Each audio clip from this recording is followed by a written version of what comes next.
Imagine standing on Hollywood Boulevard, the California sun glinting off the stars embedded in the sidewalk, tourists snapping photos, and the faint hum of dreams in the air.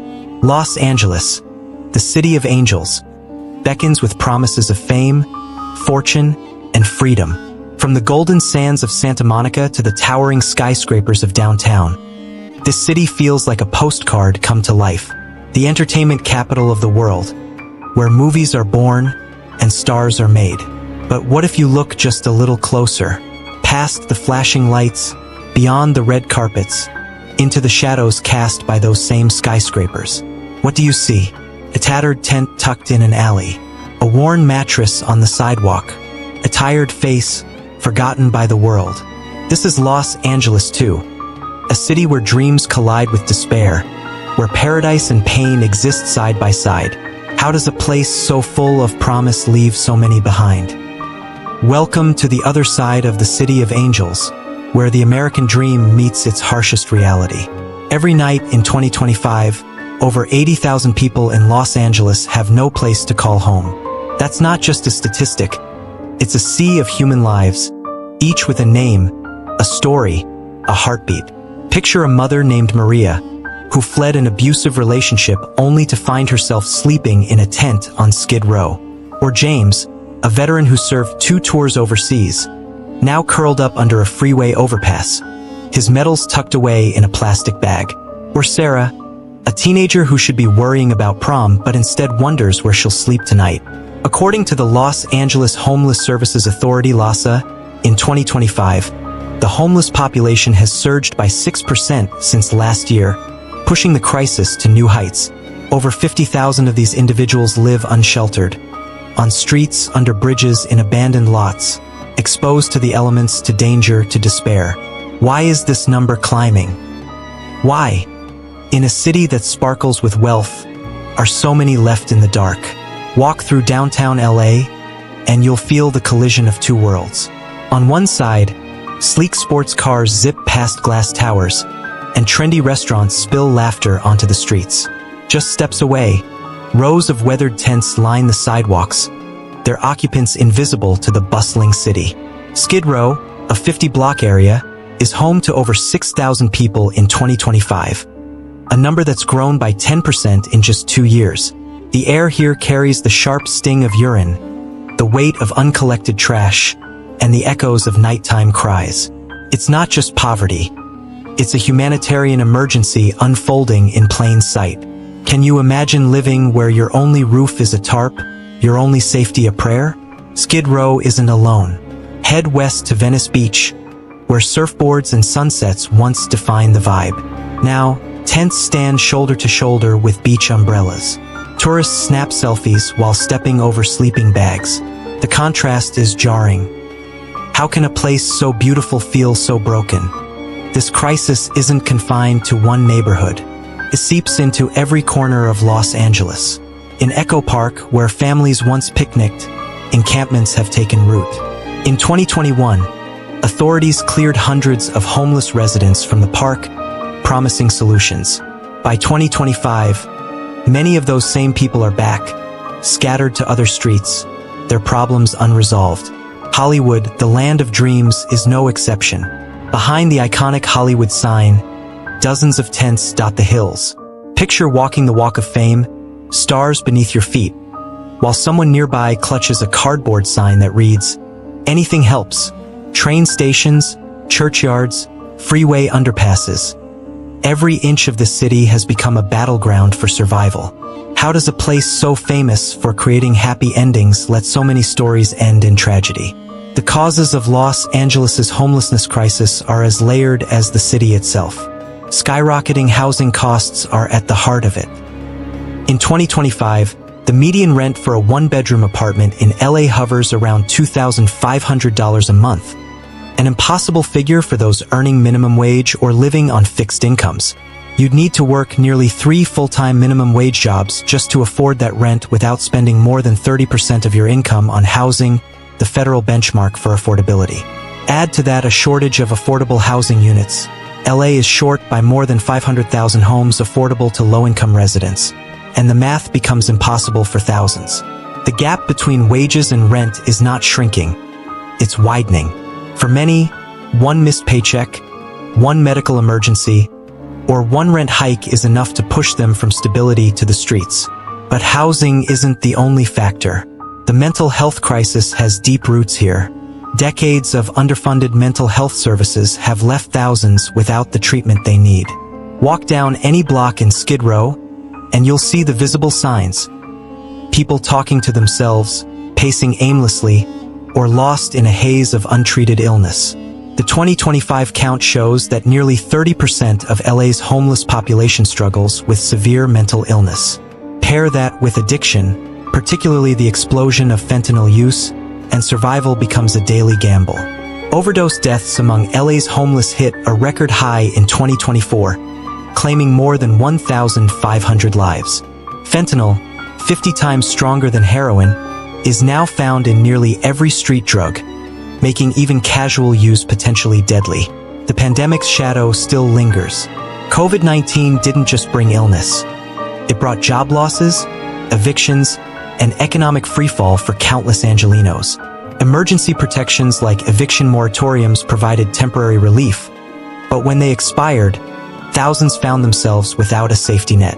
In some neighborhoods, entire encampments formed almost overnight as families were forced from their apartments. These aren't just individuals who failed in life. Many are people who once had stable jobs, homes, and plans for the future. A cook who lost his job when restaurants closed. A hotel housekeeper laid off when tourism collapsed. A rideshare driver whose car was repossessed when she couldn't keep up with payments. Los Angeles has responded, but the solutions often feel like trying to empty the ocean with a teaspoon. The city spends billions each year on homelessness, with initiatives to build shelters, expand outreach, and create permanent supportive housing. Yet the process is slow. Construction costs in LA are among the highest in the nation, and bureaucratic delays mean that projects often take years to complete. Meanwhile, more people fall into homelessness faster than housing can be built. In 2025, despite record spending, the unsheltered count still rose. That reality forces the city into a cycle of triage. Clearing encampments, providing temporary shelter beds, then watching as the same people return to the streets days or weeks later. And then there's the human cost, which can't be measured in budgets or statistics alone. Every tent represents a story. Some are filled with hope. People waiting for housing placements, holding on to the belief that help is coming. Others are filled with despair, the occupants resigned to life in the margins. In the winter, cold snaps can be deadly. In the summer, heat waves bake the streets, turning tents into ovens. The coroner's reports tell the truth no press release can hide. In 2024, more than 2,200 homeless individuals died in Los Angeles County. That's roughly 6 lives lost every single day. Lives that could have been saved with stable housing, medical care, and compassion. Children feel this crisis in ways adults can't fully understand. A 9-year-old trying to do homework by flashlight in a shelter. A teenager hiding his homelessness from classmates, afraid of the shame. These moments don't make headlines, but they shape futures. Experts warn that childhood homelessness has long-term effects on mental health, education, and employment, effects that ripple far beyond one generation.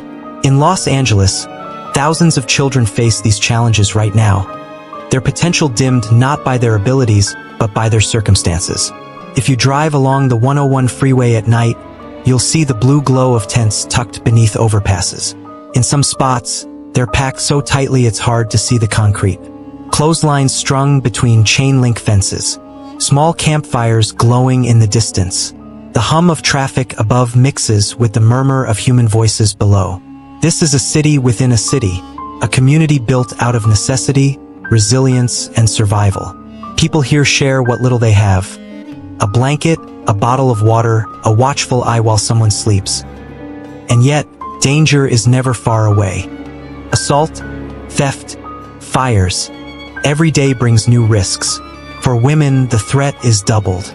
Many homeless women report experiencing violence on the streets, often multiple times. Sleeping alone is a gamble.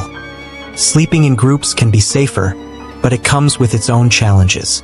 Health is another shadow cast over LA's homeless population. Living without shelter accelerates illness.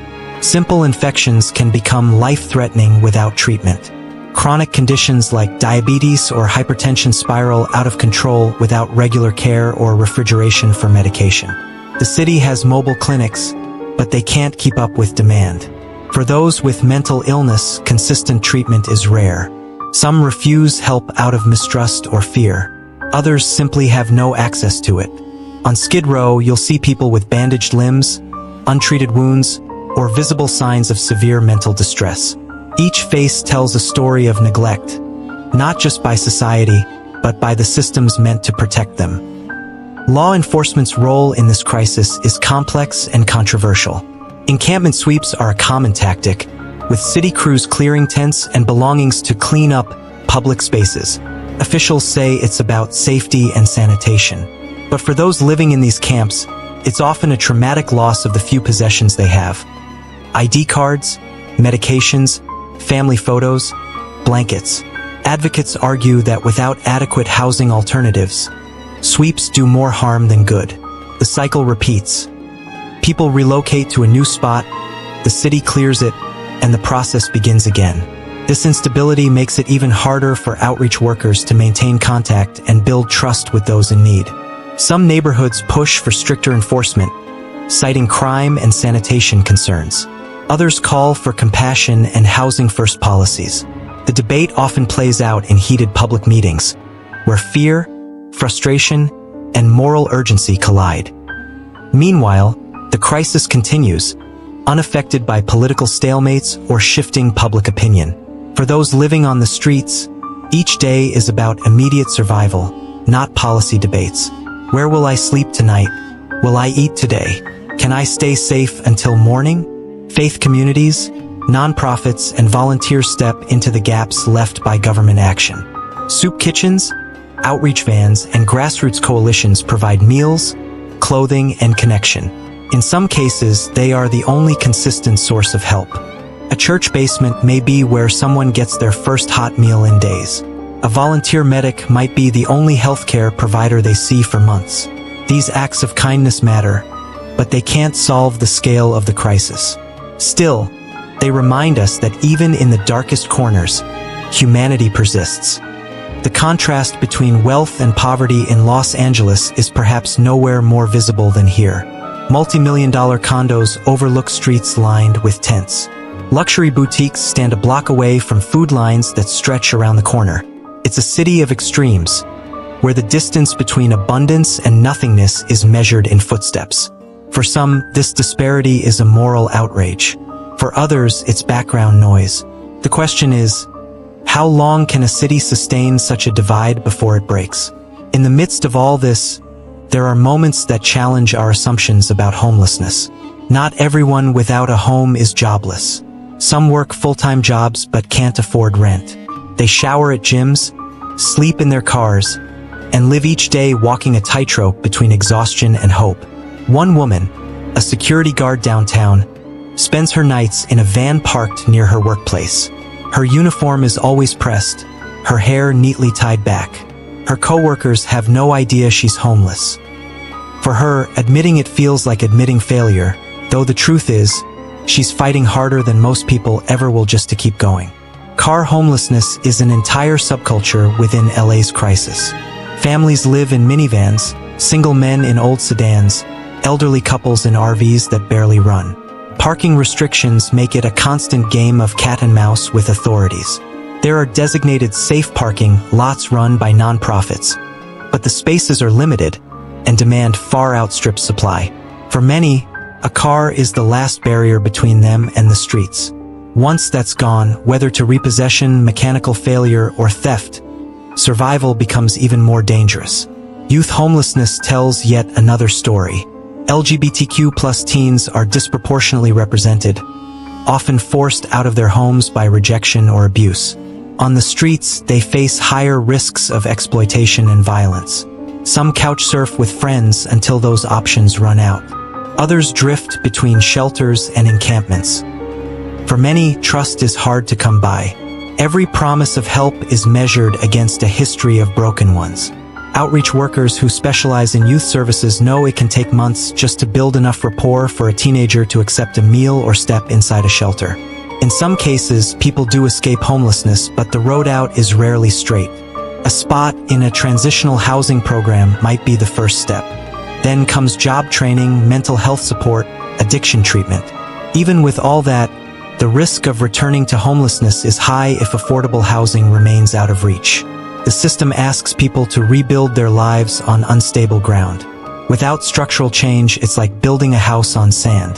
The visibility of homelessness in Los Angeles can numb the senses. For residents, it becomes part of the landscape. Tents at freeway exits, shopping carts piled high with belongings, makeshift shelters in vacant lots. The danger is that familiarity can breed indifference. The roots of this crisis run deep, tangled in a system that's been fractured for decades.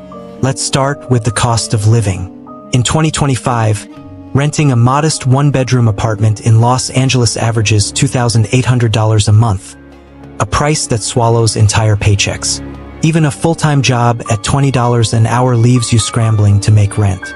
For the 25% of LA's homeless who are employed, this math doesn't add up.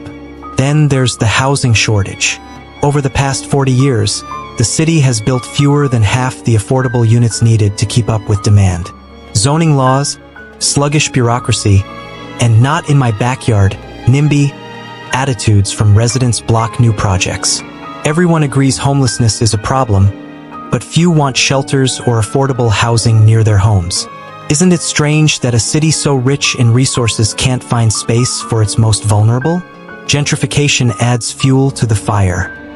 Neighborhoods like Boyle Heights and Koreatown are transforming, with old homes flipped into luxury condos and corner stores replaced by artisanal coffee shops. Longtime residents, many of them low-income, are pushed out, unable to afford skyrocketing rents. In 2025, LASA reports that 15,000 people became homeless due to evictions tied to gentrification, a 12% increase from 2023. But housing isn't the only issue. Mental health and addiction are silent epidemics driving people to the streets. Nearly 30% of LA's homeless population, over 24,000 people, struggle with untreated mental illness. Not because they refuse help, but because California's mental health system is stretched thin. In 2025, the state has only one mental health bed for every 3,000 residents, a gap that's widened since 2020.